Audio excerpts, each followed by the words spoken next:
Hi and welcome to another Manna Kitchen. Tonight we are looking at this book. I received this in the mail a couple of weeks ago and it's super exciting, and I've really enjoyed looking through Dr Sue Radd's recipes and deciding which ones I'm going to share with you tonight. She is such an incredible, well, she's a scientist and she's a researcher and she's a dietitian, but she's really in the kitchen a lot too, and it's obvious from her recipes. They're so practical and they're not just plant-based, but they're whole food plant-based, which is so protective for health. And this is specifically for diabetes. Food as medicine, cooking to prevent and treat diabetes. I'm not diabetic though, and I'm not pre-diabetic, and I'm loving these recipes. So it's just a great resource to have in your kitchen, a delicious, healthy resource for healing food to have in your kitchen. And let's face it, all of us know someone with diabetes, someone that we love, a family member or a friend.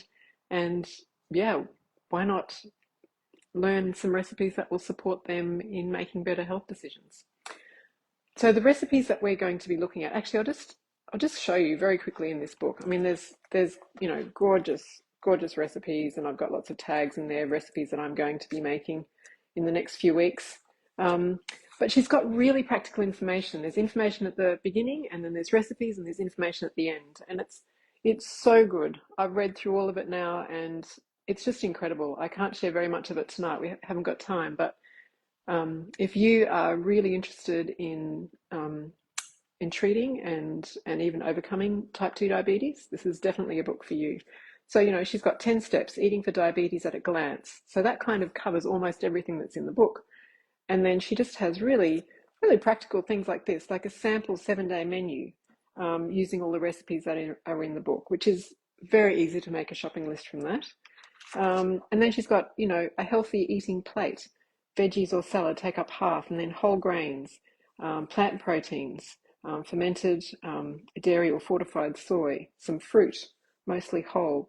So just really at a glance, she's just showing us how we should be eating. And something like this, you might not be able to see it really clearly, but hierarchy of whole grains for health, which is something I didn't really know a lot about. So intact whole grains like barley, brown rice, quinoa, buckwheat, cut whole grains like steel cut oats, and then rolled whole grains. So these are the ones we need to eat the most often, and moving down here are the ones we need to eat the least often. So rolled whole grains like traditional rolled oats, and then ground whole grains. So we're talking about, instant oats and wholemeal flour, and then flaked whole grains, like our ready to eat cereals. And then down here, puffed whole grains. She said these are the ones we need to eat least often. So puffed wheat, puffed millet, and the puffed rice cakes. They might be low in calories, but they're also low in nutrition, and they're not helpful for protecting you from diabetes. So yeah, just some really, really wonderful information. And the recipes that I'm going to be showing you tonight, just at a quick glance, we're doing steamed winter veggies with garlicky lemon dressing, and then we're going to be making this one here, which is my favorite salad recipe in the moment. You have to try this. It's so beautiful. The combinations are amazing. Mung bean, dill, and seed salad. I've never cooked mung beans before, but since this recipe, I've cooked many mung beans. We'll be making a Pakistani style vegetable curry, and then for dessert, we're going to make the red papaya and coconut chia pudding, which is actually the one that's on the front of her book. So let's get started. We're going to come over here and we're going to make the Pakistani style curry first.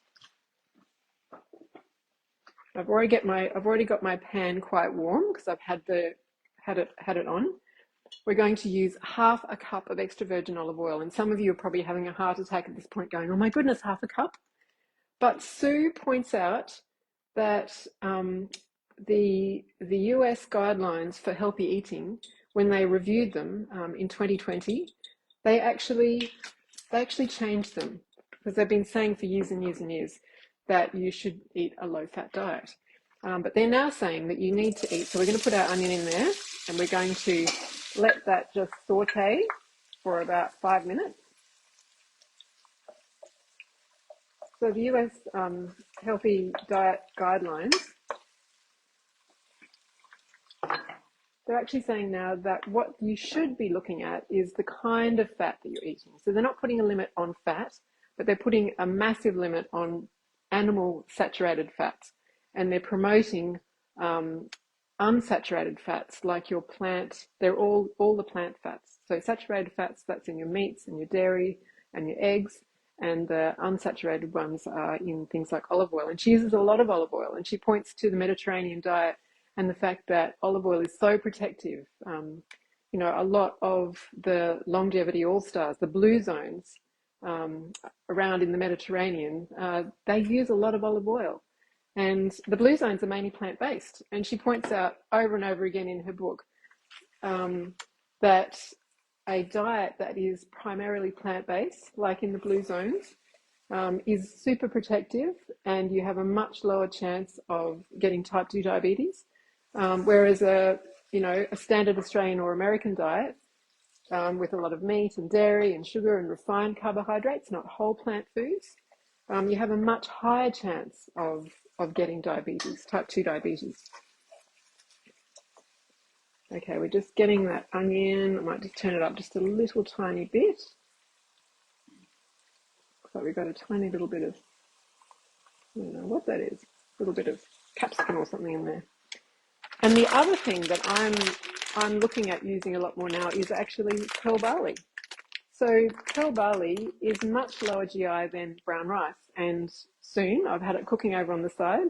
I cooked a cup of pearl barley, half a cup of brown rice, and a half a cup of millet. So they're all whole grains. They're all high in protective fiber for your body. But rice, not brown rice, white rice, but I think brown rice is still up there.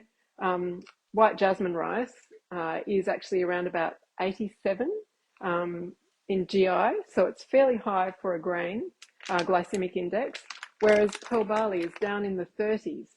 So that means that your body will take a lot longer to break down the carbohydrate and turn it into glucose, which means, you know, it's a much healthier option. You don't want glucose buzzing around in your body. You want your body to slowly take time to absorb it, slow release. So yes, I've been using a lot of pearl barley lately, and it's actually really delicious for breakfast too. Add in grated apple, add in some sultanas, add in some lime zest, a little bit of honey, and yeah, it's delicious, really delicious. Tiny bit of coconut milk, yeah, really yummy. So yeah, pearl barley is a great thing to have. It's not just for soup. My dad loves it in soup and stews.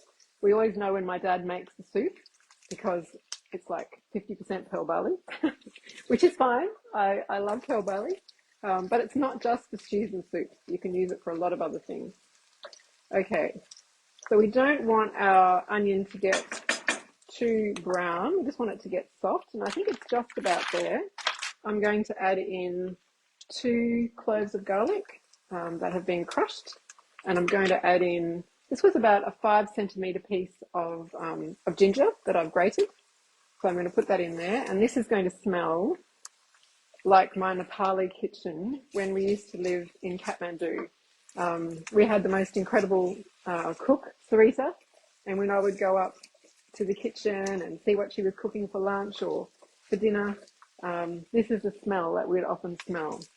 So they didn't use very good quality oil, unfortunately, in Kathmandu, in Nepal, but they didn't have olive oil over there. But the smell, the combined smell of the onion in the oil with the garlic and that ginger is really, really an authentic smell. Just let that sit there for a little bit, a couple of minutes. The other thing I wanted to mention is it's really important, and I mean, this is something that I've been banging on about for years, but Sue mentions it in her book as well, that when you're looking for olive oil, you need to buy the extra virgin cold pressed fresh, so less than 12 months old, which generally in Australia, if you buy, I really like the Cobram Estate one. So Australian extra virgin olive oil, first cold pressed. A lot of people say, oh, you know, but it's really expensive. I wait until it's on sale, and then I'll buy, you know, like the 3-litre containers and decant from there. But just remember, this is the one that has the phytonutrients in it, the protective value. This is This is the one that you need, that your body needs in order to have all those benefits that olive oil can give you. Because when they do that with the first cold press, then the pulp from that gets sent away and they use heat and they press some more oil out of it, and that's your virgin olive oil, and it's not cold pressed. And then after that, the pulp is taken away again and sent to another factory, and they use chemicals to extract the remaining olive oil, and that's what they call light olive oil or pure olive oil. You don't want that. There's next to no beautiful phytonutrients left in it. It's not nearly as beneficial anymore. So remember to buy Australian extra virgin cold pressed olive oil. That's the one that you need. Okay, that's smelling amazing. What we're going to do now is double checking. I'm going to add my tomato.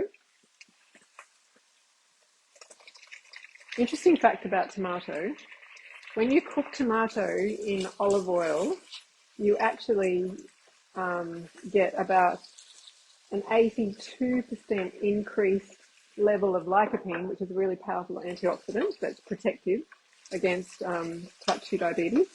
So you get an 82% increase of lycopene in your blood when you cook tomato in olive oil, and you don't get that when it's not cooked in olive oil. Still good for you when you have it raw, but it's extra beneficial. So we're going to put our tomato in there, and now I'm going to add my salt. So this is Celtic salt. It's 1.5 teaspoons. Stir that through, and my curry powder. So Sue suggests 3 tablespoons of curry powder, and I made this the other day, and I made it with 2 tablespoons, and it was just a little bit hot for me. So I'm going to use 1.5 tablespoons. Julian didn't quite get the hiccups. That's our measurement. Our measurement, if it's too hot, Julian gets the hiccups. So that's 1.5 tablespoons, and I'm going to put in a whole green chili. So I'm not cutting it, I'm just putting it in, and it will release some of its flavour, and we'll take it out later. So if you want if you like mild curry, I just put in like 1/2 to 1 tablespoon of the curry powder, and I'd leave the chili out. If you want, so that's for mild. For medium, sort of 1.5 to 2 tablespoons of curry. And if you love curry, and you like it nice and spicy, go ahead, 3 tablespoons, 3.5 tablespoons, and the chili in there. So we're going to leave that just for a little while, a couple of minutes. We just want to keep stirring it.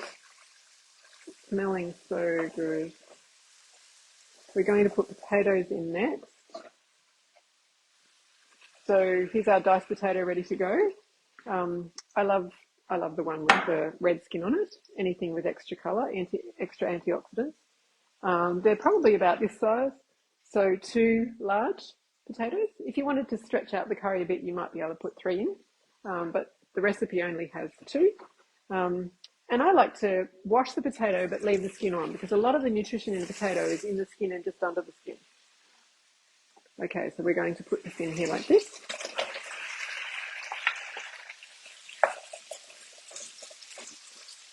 And I just need to stir it through so that paste that we've made in the bottom of the fry pan is just coating the potato.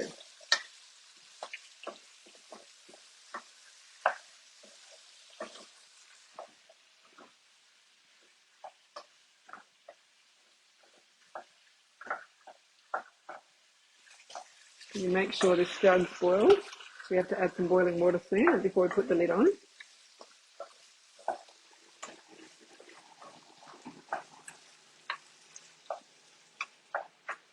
And Sue, bless her cotton socks, is all about making things easy for us. So her recipe literally says 500 grams of mixed vegetables. So I found carrot, cauliflower and broccoli, frozen mixed vegetables. If you have veggies at home that you want to use, by all means, chop some up to 500 grams. But for those of us who are time poor, which is most of us, this is a really quick option. So this is a kilo, so I'm just using half a bag.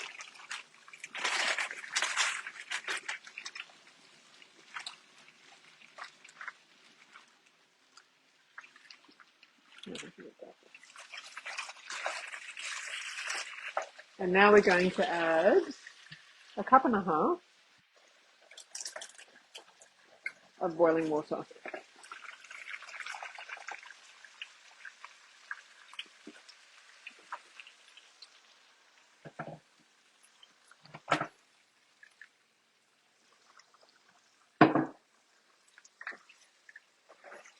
Stir it around a little bit. Coat our veggies.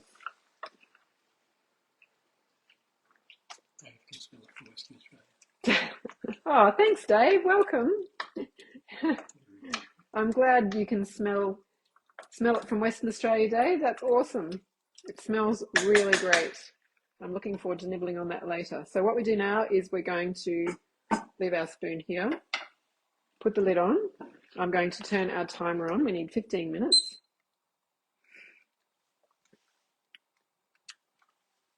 15 minutes. Make sure I press the go button. Yes, I did.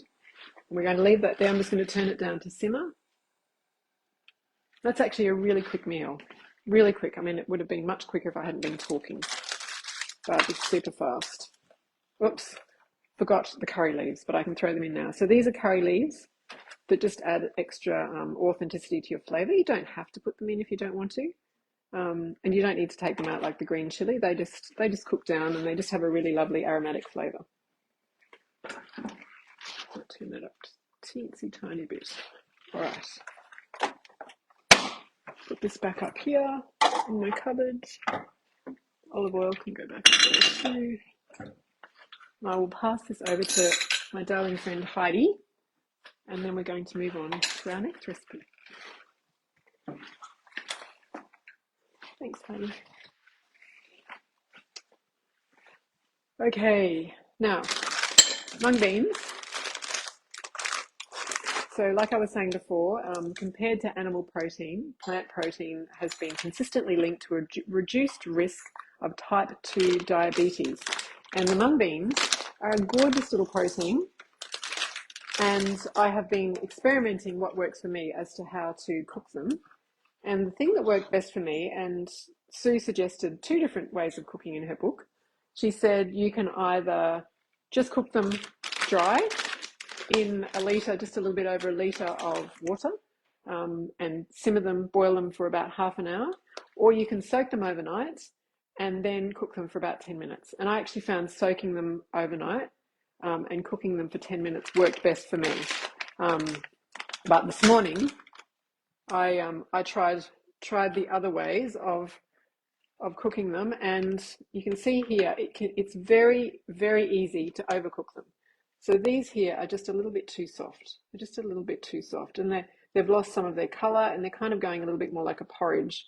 Whereas these ones here, we've still got the integrity of the little beans. There's some that have popped, but they're not mushy like these ones, and they have a little bit more colour in them. So just watch them, because they do go from almost cooked to overcooked very quickly. They're still okay. They're still good for you. It's still beneficial, but they just won't be as nice in the salad. Okay, so we are now making our, there we go, our mung bean and dill and seed salad. So putting our mung beans in here.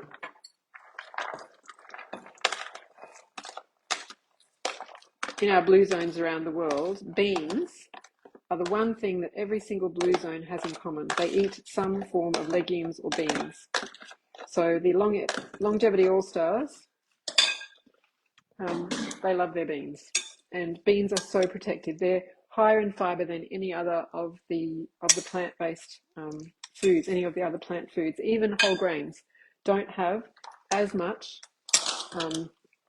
fibre as beans do. And they're really, really high in protein, protective, healthy protein. And Sue has a whole section on protein and the research that's going into protein at the moment.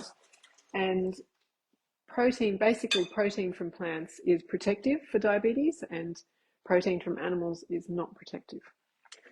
Okay, so what we're going to add to here is we're going to make sure they're cool, by the way. You don't use them hot. So if you're cooking them, and then you're going to use them straight away. Just lay them out on, drain them and lay them out on a tray, and they'll cool really quickly. Okay, so we're going to put in some toasted pepitas, and so we've got pine nuts and pepitas and sunflower seeds. They're our three little seeds that we used here, and they've just been dry toasted in a fry pan. So don't add any oil to the fry pan. Actually, this I get sprinkled on top. I better not throw those in, but they really add to the flavour. The sprinkling on top is just gorgeous. We're going to put in some dill, and this smells amazing. Oh, it smells so good. When Heidi walked in today, she could smell the dill. She said, oh, I love the smell of dill, and so do I. It's beautiful. And if you love dill, put extra in. And we're going to put in half a red onion. That's been chopped. And we're going to put in one big shallot. That's been chopped as well.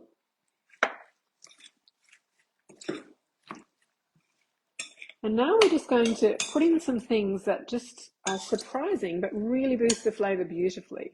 So 2 tablespoons of currants, makes it so Mediterranean, and 2 tablespoons of capers, so little baby capers.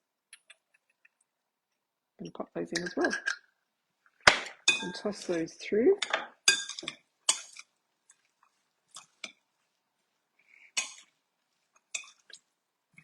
And now, for the dressing, it's very simple. We're putting in 2 tablespoons of extra virgin olive oil. You can see that lovely green colour in there. It means it's fresher, and it's much higher in, what's that word, Julian, that we always used to rave about? Polyphenols. Polyphenols, that's the word I've been trying to think of. Polyphenols, protective, healthy, wonderful polyphenols. And 2 tablespoons of lemon juice. This is from our lemons on our trees. We're so excited we've got lemons on our trees. At the moment, our lemons are very expensive lemons because Julian paid a fortune for the tree and all the dirt that went in the pot. But as the years go by, the lemons will get cheaper. But it's so exciting to go out and pick my own lemons. A little tiny bit of salt. I think that was only a quarter of a teaspoon of salt. I must admit, salt is my vice. If I have a vice, it's salty things. And I am trying to add less salt. And Sue is certainly helping me to do that. There's flavors that come from other things. So that's it. That's that recipe. And then we just sprinkle the toasted seeds over the top. Oops, there's a few more in there. Toss them through just a little bit. And a few extra tendrils of dill on top. They have the best dill at our markets, our local markets here in Byron Bay. And that's that recipe. And it is so yummy. It's unbelievably tasty. You have to make this recipe. So good. Everyone here gets to taste it now. Leave some for me.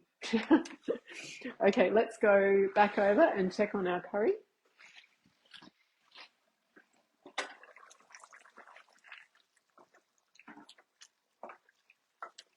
You can smell the curry leaves. The curry leaves kind of give it almost like a citrus kind of a smell, which is beautiful. You can see it's cooking there. The potato is going to absorb quite a lot of that moisture. There we go. All right, next we're going to do our, let me get my,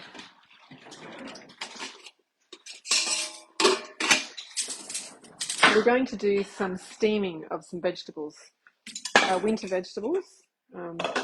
So I just use a steamer like this, and it's good to not allow your water to come in contact with the vegetables because the nutrients actually leach out of the vegetables into the water.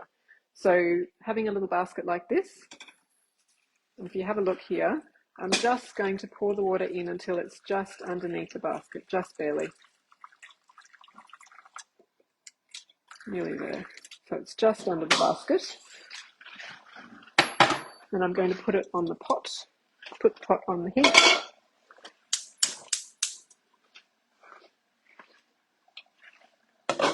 And if we come back this way, let's have a look at our tray for later on. So this is a quarter of a very large cauliflower. And this recipe feeds 4, so it's enough for 4 people. So it's probably the larger quarter of the cauliflower.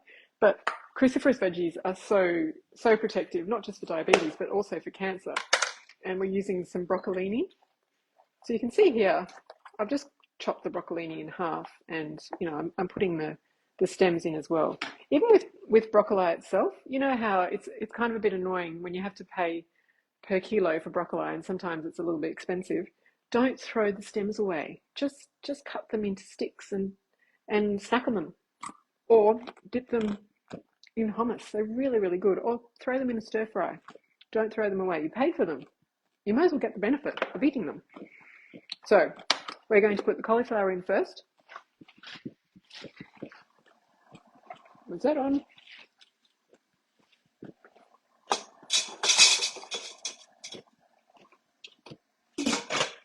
Turn it up a little bit. And the next thing we're going to do is we're going to add our broccolini, and we're going to add, and Sue made it super easy again, 150 grams, which that is, of sugar snap peas. So that's just from Woolworths. And all I've done is I have snapped off the ends and taken those little tails off, those little strings. So snap off the ends and take the strings off. You don't need to necessarily snap both, and that's all I've done. They're just whole. And I've just rinsed them. And that's all it is. It's really simple. This steamed winter veggies with garlicky lemon dressing. So let's make the dressing while we're waiting. So that there is 2 tablespoons of fresh lemon juice from my lemons. And we're going to put it into there. Oh, I'm about to lose my... I don't know why, but this one always slips out. Can you still hear me, hopefully? Some garlic. So I think that was 1 clove of garlic that's been crushed. And olive oil again, extra virgin Australian, 1 tablespoon of extra virgin Australian olive oil. And we're going to put the lid on. I'm just going to shake it. Make sure you put the lid on really well. So that's our dressing ready to go, our garlicky lemon dressing. Such a simple recipe and so tasty. And garnish the lemon zest. Make sure you, this is so that's the size there that I've used to get the lemon zest off.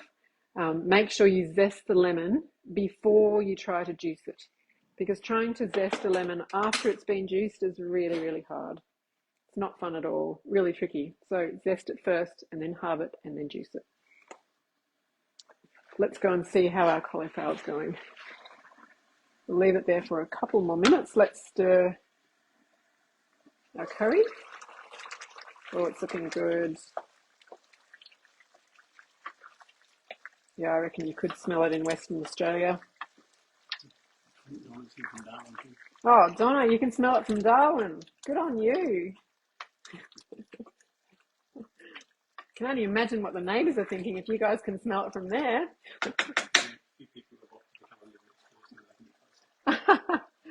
Oh, you'd be very welcome.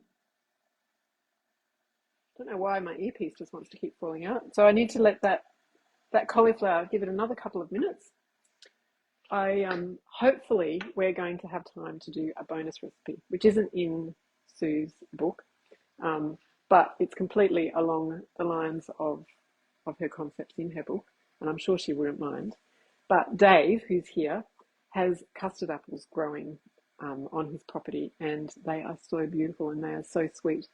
And hopefully I'll be able to show you how to make an amazing dessert using custard apples.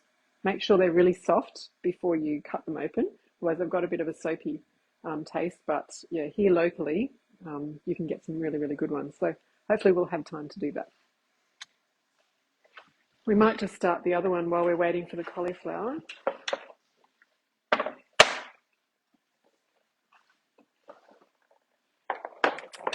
Okay, so moving on to dessert, which is the picture on the front cover of Sue's book. And we're going to be using chia seeds. So chia seeds are really, really high in omega-3 fatty acids, which are So important for brain health, especially omega-3s. I have chia seeds, pepitas, and linseed, flaxseed in my green smoothie every morning. It's great for your skin too. It's just a whole of health option. So, and this is a really delicious way to eat chia seeds. These ones are white because it's a white dessert. But if you want it, if you've only got the black ones, that's okay too. It just won't have that same white effect. So what we need to do is we need to put half a cup. I'm about to lose my, why does it keep falling out? Half a cup. I think, hopefully everyone can hear me. Can everyone hear me? Give me a thumbs up. Good. Okay. It keeps slipping out of my ear. Maybe they're too clean. Okay. Half a cup of chia seeds. They're so little, but they're such a good source of protein and fiber and omega-3s. Look at them. Gorgeous little things. And I'm going to put, now chia seeds clump really easily. So Sue has this wonderful trick she does. So 2 tablespoons of pure maple syrup. This one is from Aldi. It's only 2 tablespoons for the whole of this recipe, and that's all you need. It's a really, and it's sweet. It's more than sweet enough. So I'm whisking that maple syrup just to coat the chia seeds, and that actually stops them from clumping when I add the liquid. So there they are, just like that. And you can add a bit of lemon zest if you've got lemon, you've been using all the lemon juice for those other recipes. The ones that I've got for my friends to taste tonight, I put a bit of lemon zest in, but it's optional. You don't need to. And I'm going to put in some of this unsweetened coconut. So this is the drinking coconut. That means that we need to go and check the curry.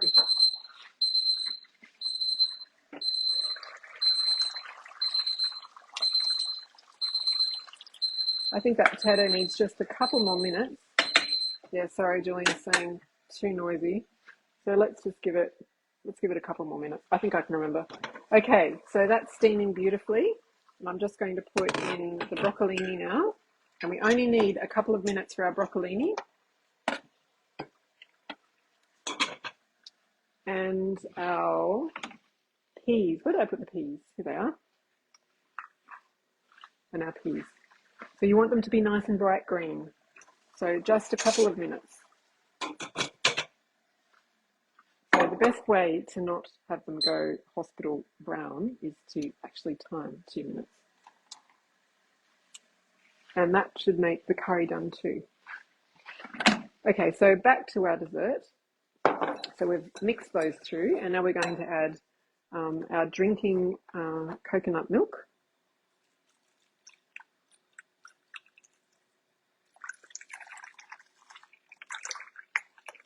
So it's 1 3/4 cups, maybe just a tiny little bit more. And then I'm just going to whisk like this. Whisk that through, and that's it. That's it done. And this is, believe it or not, enough for 6 people to have very ample sized serves of a very, very yummy and healthy and healing dessert. And then I just put the lid on there.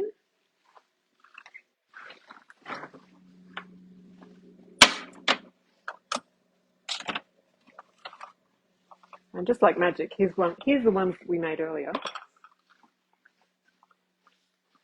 So here they are. So it makes 6. You can see there's a little bit of lime zest in these ones. And now what we're going to put on top is we're going to put papaya. So I know some people, as soon as they see this, are going to go, oh my goodness, it's pawpaw, it tastes like vomit.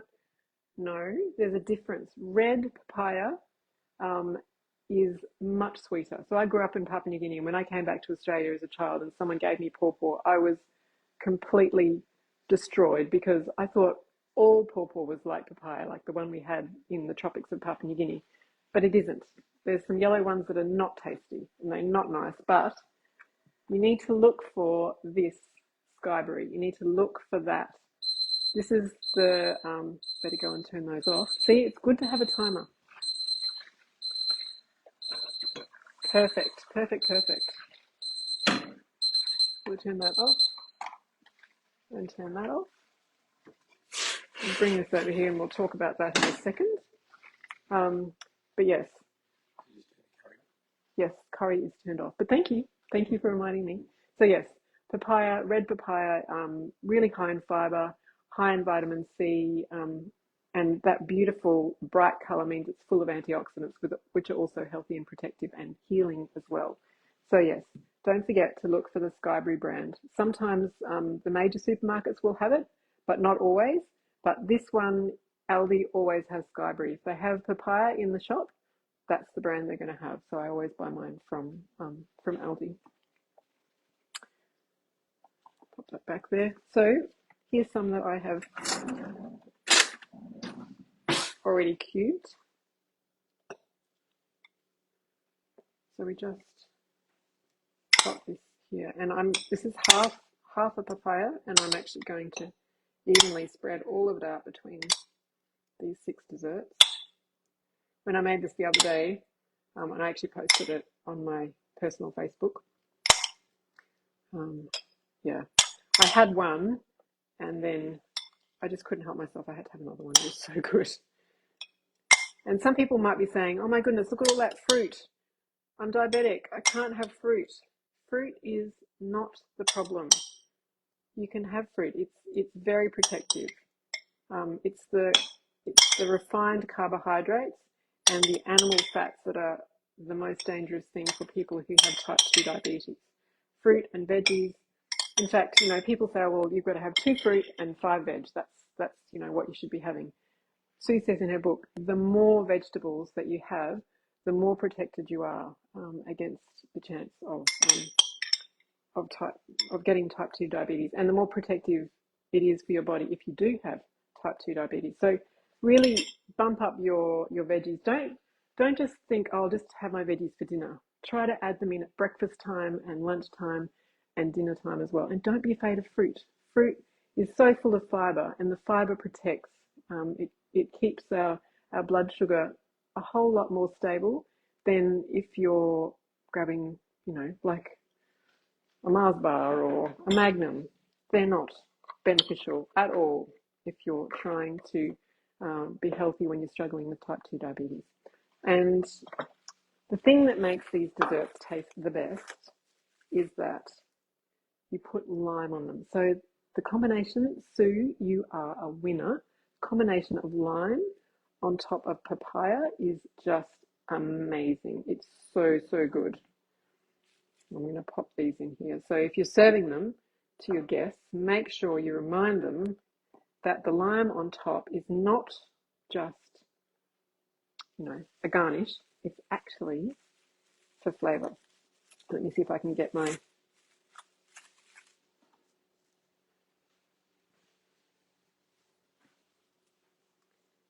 And all that vitamin C is going to help any iron that is in those little seeds to be more bioavailable to your bodies too. Stick a bit of mint. So there we go. There's the dessert. Really simple. Whoops. Pop that one in there. So simple and so yummy. Oh, there we go. They almost look the same, don't they? She actually uses lime leaves, key lime leaves that she's cut into little strips, but I don't have any of those, so I just use some mint. So it's up to you, but don't forget to squeeze that lime over. It's beautiful. Okay, let's go and check our veggies.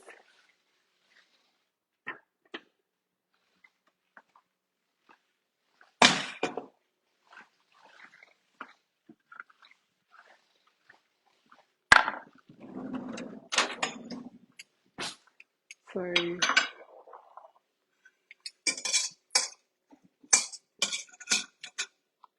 to put these on the plate. I'll bring them over here. That's a more intelligent thing to do.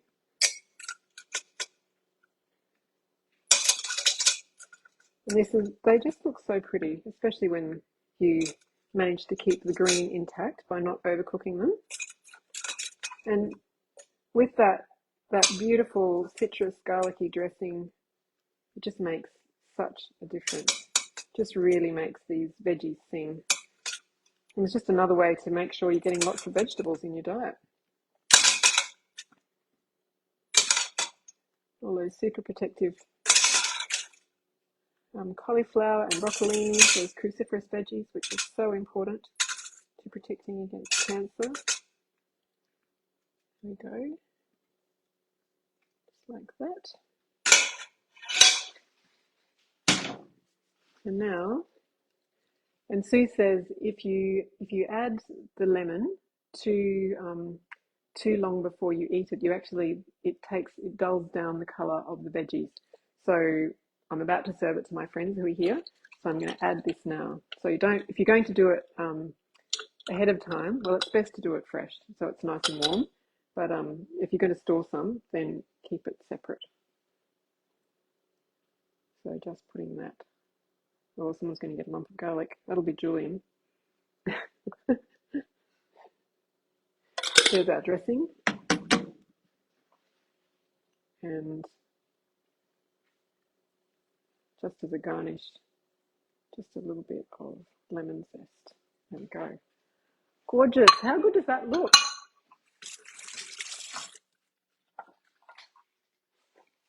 Oh, and we're doing well with time. And the brilliant thing about Sue's book, and this is the first book, well, she actually has one, Food as Medicine, which won an international book award a few years ago, and she springboarded off that, and this is the first of a series that she's going to do using food to manage and prevent lifestyle diseases. And the amazing secret is that all of the recipes in here are going to help you to manage and even, get over your diabetes. But the same recipes are also great if you want great skin, or if you want a healthy heart, or if you want to lose weight. These recipes will do all that for you, as well as helping you manage your diabetes. You don't need to be diabetic to enjoy the book. So yes, I'm going to hand this to Heidi and over to our friends to try. And Heidi, can you pass me, just unplug the rice cooker? And I'm just going to serve some curry.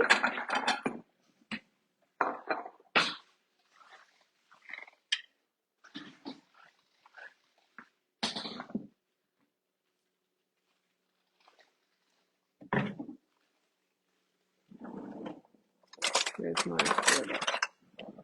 So just going to kind of press that green chili, press it a little bit. And I'm going to take it out. In Nepal, they would just eat that. They just crunch into it. It's amazing what they can do. They really are incredible with their hot, spicy food. So there's our curry. And here is our pearl barley and millet and brown rice. You can see it's a mixture. So I'm just going to toss that through because that's been just sitting over on the side, keeping warm. It finished cooking about 20 minutes ago. And when you use a blend of whole grains, you're getting more benefit, more of a broad benefit. And the millet and the barley are lower GI than your rice, and yeah, and you really don't know the difference, but you're just getting extra benefits. So a little bit of that, and then I'm going to put my earpiece back in again, and then we're going to have some of this curry on the side. Yum! You can see the little leaves in there. There's a little curry leaf. They taste great. That's it. Let's put a little bit of broccoli on the top. And it's very authentic tasting. Julian was saying, man, this tastes like the real stuff. And it will thicken on sitting. So if I were to put that in the fridge, it would actually be thicker, even more thicker than that again tomorrow. And it would also be more intense in flavour. So the flavour just keeps developing, which is beautiful. I'm going to hand that over to Heidi, and she can take it over to our friends. And I'm going to duck to the freezer and grab the secret ingredient to make that bonus recipe that I was telling you about.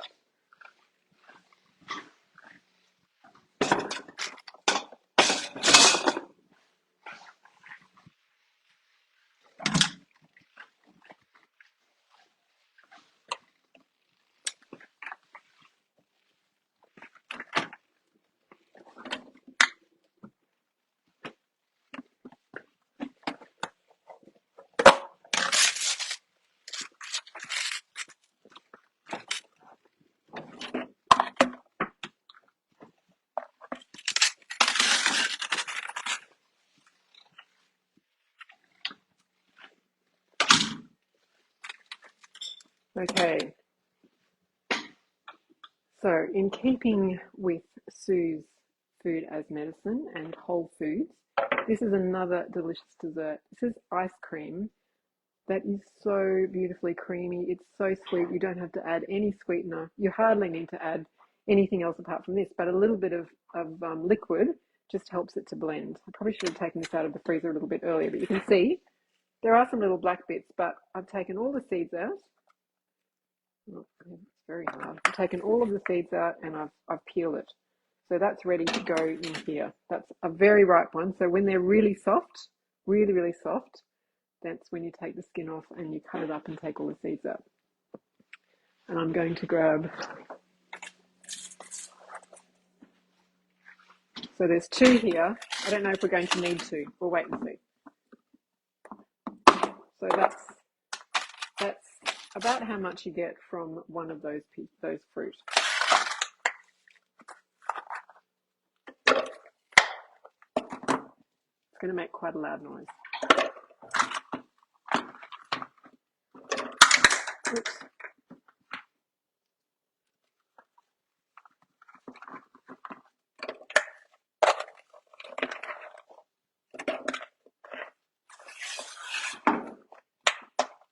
Julian's helping me there. There we go.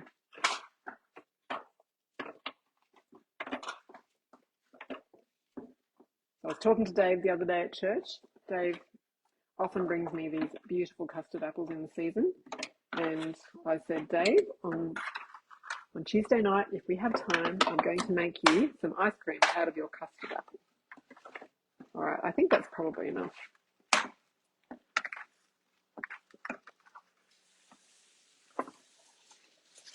So just going to add a little bit of that same coconut milk that we had earlier. And I might need to add some more. And I'm going to put a little bit of cardamom in there. Cardamon's great, it's such a lovely flavour. A little bit of cardamom. And I'm also going to put in a bit of lemon zest.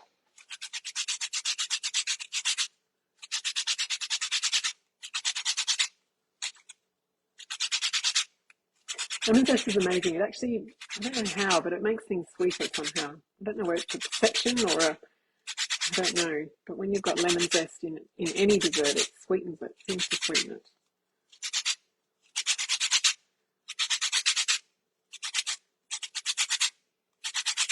And hey, we're adding more fibre. And the zest has vitamin C in it too, just like the juice does. Okay, time to make a loud noise. Have this handy because we might need a little bit more.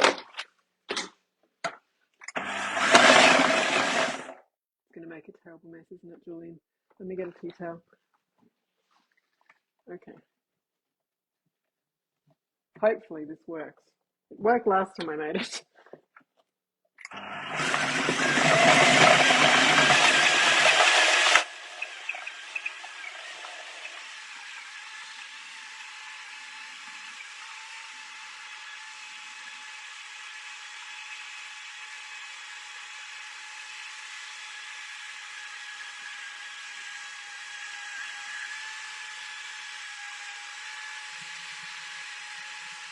A bit more.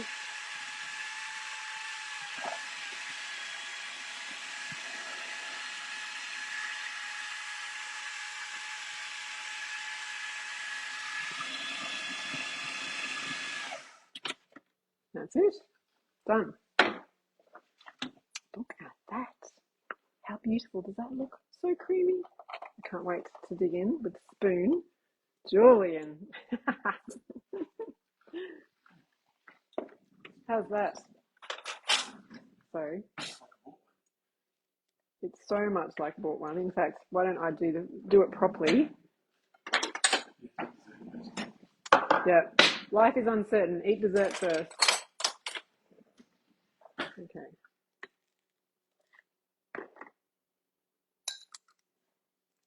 Look at that.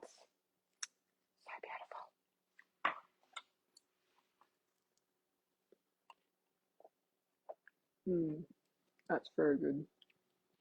You could put vanilla in there. You could put cacao powder in there.